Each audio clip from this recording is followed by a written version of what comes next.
excuse me, on the left over here, we have individuals who are religious fundamentalists, religious fanatics, and this is the expression, RT-PCR, real-time PCR expression of the VMAT2 gene. Over here, we have individuals. So let me complete. So over here, we have individuals who are not particularly fundamentalists, not particularly religious, and you can see there's a much reduced expression of this particular gene, the VMAT2 gene.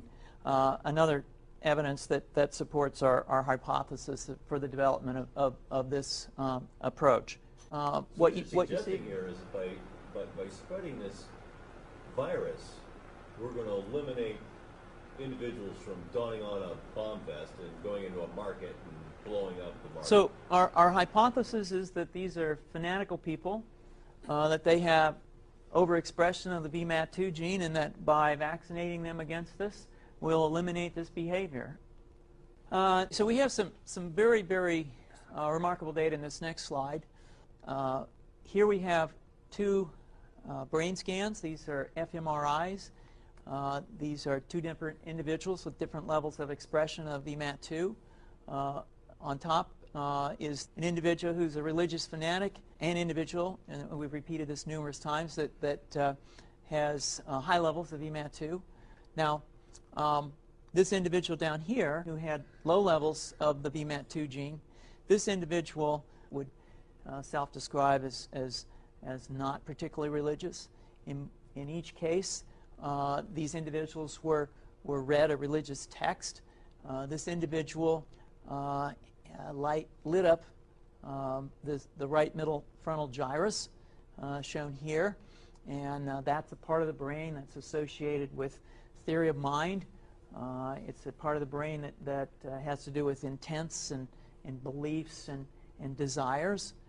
In contrast, in marked contrast, here's an individual who would not particularly self-describe as religious, and when they're read a religious text, what you see is that this part of the brain called the anterior insula lights up. This is a part of the brain that's associated with disgust or displeasure on hearing something.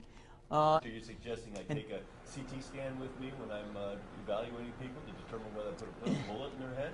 So the data that I'm presenting here supports the concept that we're proposing, and I think that we would not propose to do CT scans or fMRIs on individuals out in the hinterlands of Afghanistan.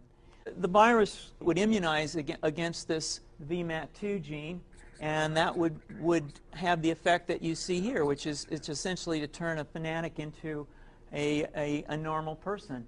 And we think that will have major effects in the Middle East. How would you suggest that this is going to be dispersed? Aerosol? Well, so the present plan and the tests that we've done so far have used respiratory viruses, such as flu or rhinoviruses. And we believe that that's a satisfactory way to get the exposure of the largest part of the population. Most of us, of course, have been exposed to both of those viruses. And we're quite confident that this will be a very successful approach. This is fascinating. What's the name of this proposal? Yeah, so the name of this project is FunVax, which is the vaccine for religious fundamentalism. And you have a proposal already? The proposal has just been submitted, and I think that the data that I have shown you today would support the development of this project, and we think it has great promise.